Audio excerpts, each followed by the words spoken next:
Hello and welcome to the first episode of Transcend with Vaishali Bhatt. It's my new podcast. We are going to explore history, technology, and diverse cultures beyond borders. Join me on a journey of endless curiosity and discovery. The biggest news this week, our social media, our TV feed, our families, our friends, everybody is in this mood of Jai Shri Ram, as if the chant of Jai Shri Ram has taken over our hearts and minds, and actually hearts and minds of billions of people across the globe. It's beyond India. People who hold highest office in India to those who earn their livelihood by begging on the streets have contributed towards building this Ram temple. Some of them have contributed hundreds of thousands of rupees. People are walking there, taking bath in very cold Saryu river to worship their beloved Lord Ram. And this struggle, as it is said, is going on since last more than 400 years. It is said that Ram's temple was destroyed by some invaders more than 400 years ago. And since then, Ram has entered everybody's life. Isn't it surprising that his temple gets destroyed? Sri Ram doesn't have his own dedicated temple, but still he lives in the hearts of millions of people. And why? If we bring some modern perspective to this entire story, a totally new light comes out of this story of Ramayana.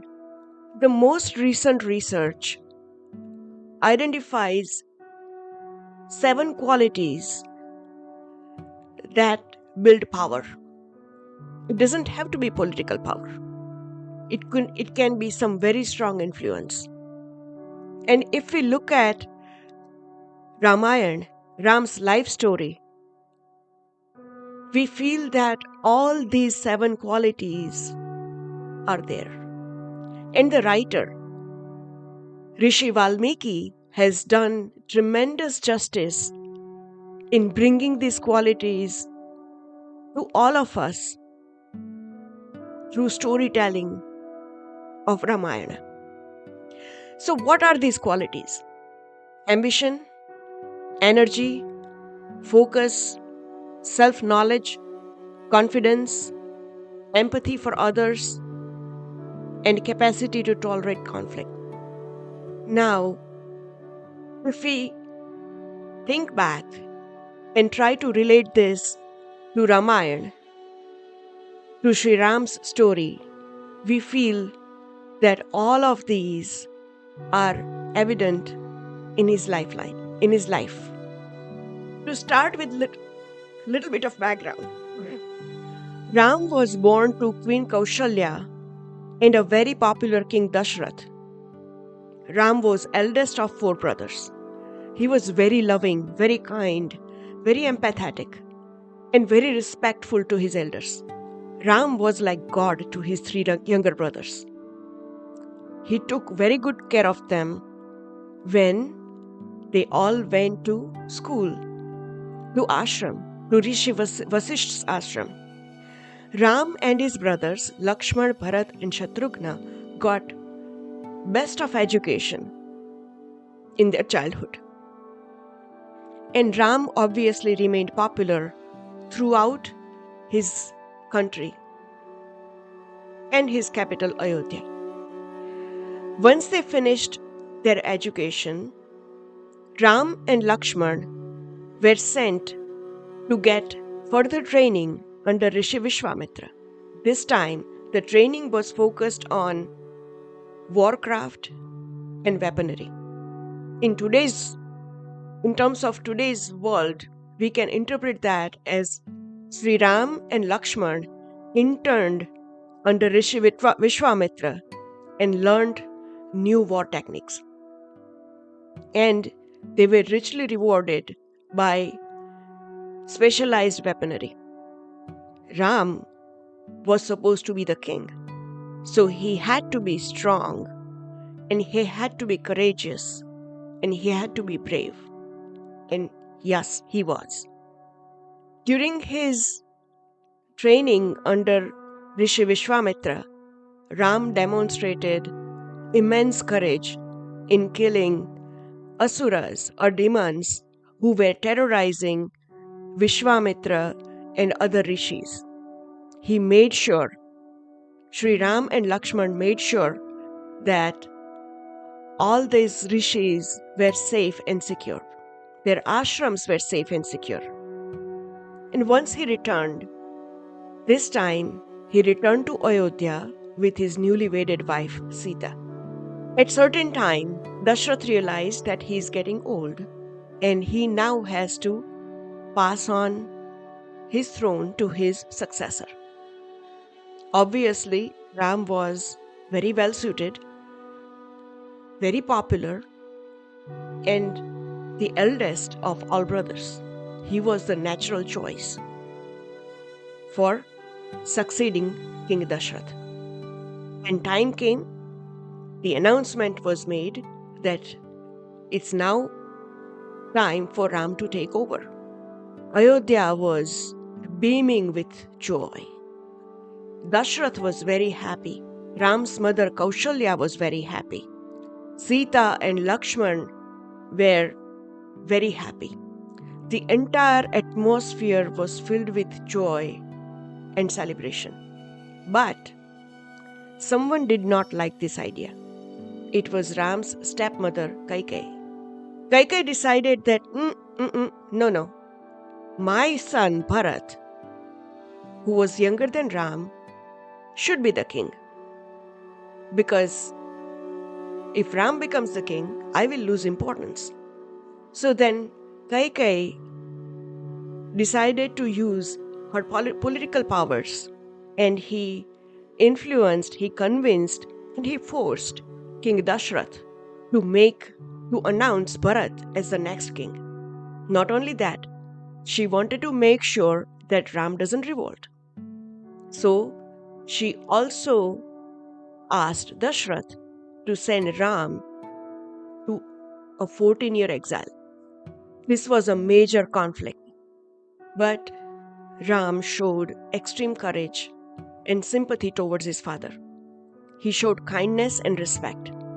He ensured that Ayodhya doesn't get divided in this conflict. So he chose to simply walk away.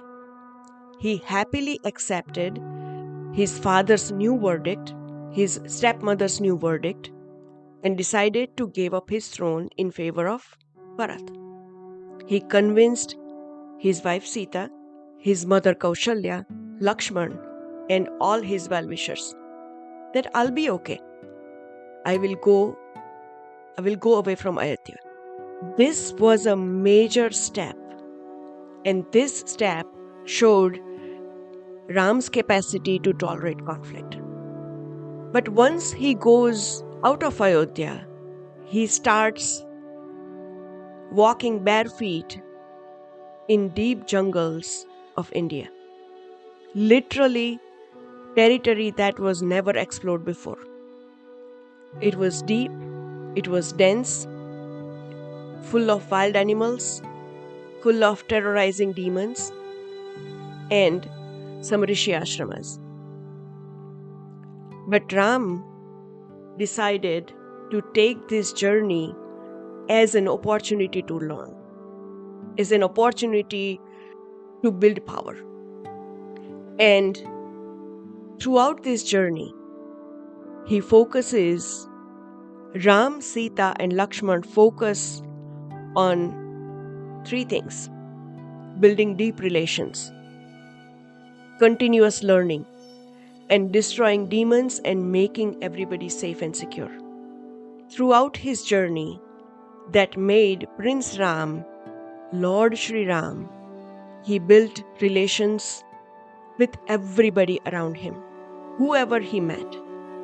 Nishadraj, Kevat, all the rishis, Sugriv, Hanuman, Vibhishan, Shabri, and his army of Vanaras.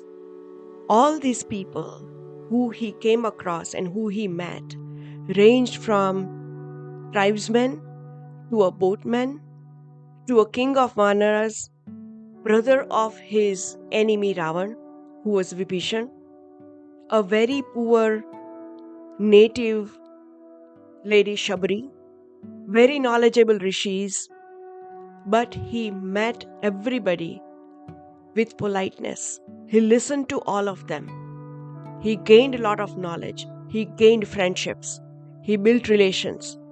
And he his influenced them with his kindness, with his empathy, and above all, his power. In his journey, he also focused on continuous learning and growth. He visited along with Sita and Lakshman, he visited every Rishi's ashram he came across. Some of the prominent names are Rishi Agastya, Rishi Valmiki, and Rishi Agastya taught him newest techniques of war, newest techniques of battle. Rishi Agastya gave him advanced weaponry, which helped him win war against Ravana. He acquired not just weapons, he also acquired deep knowledge of Vedic philosophy, which helped him build his life, Sita's life and Lakshman's life. He gathered all knowledge that he could, which would help him in future to build what was called Ramarajya. Third thing he focused on was destroying terrorizing demons. He focused on making sure that wherever he goes, he is securing the area. He's making everybody feel safe and secure and ensuring that they are able to live their normal life. They feel freed. They feel free and independent in living normal lives. He destroyed every obstacle that came in their way and ensured they are all safe. With these three, building relations, continuous learning, and destroying terrorizing demons, he built inroads into everybody's heart. And in his journey, he traveled from all the way from north in Ayodhya to all the way south on the southern tip of India to Rameshwaram. He secured a large part of India. Of course, in his entire journey, he went from places to places. He went on feet. This showed for 14 years he pursued this difficult path that shows his continuous focus and his energy. It shows his confidence. Ram had gained enough knowledge and enough courage to understand and build self-knowledge. What he was. He was a prince, but he was a warrior also. He was there as a servant leader. Ram had emerged as a leader of common masses. He emerged as a leader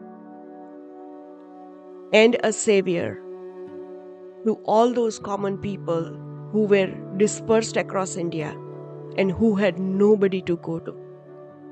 Ram showed deep empathy for a very poor man who lived and earned his bread by ferrying people in boat across Ganga, Kevat.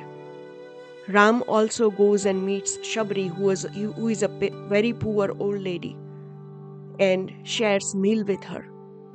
Ram liberates Ahalya in his early life. Ram meets all those rishis and listens to them. Ram has showed empathy towards everybody around him. One very important aspect of this entire story is Ram is able to tolerate conflict that is directed towards him. But Ram makes sure that he doesn't tolerate any conflict or any injustice done to anybody else. Some of the biggest examples are Sugriv. Vali, his own brother, Sugriv's own brother, had taken his kingdom.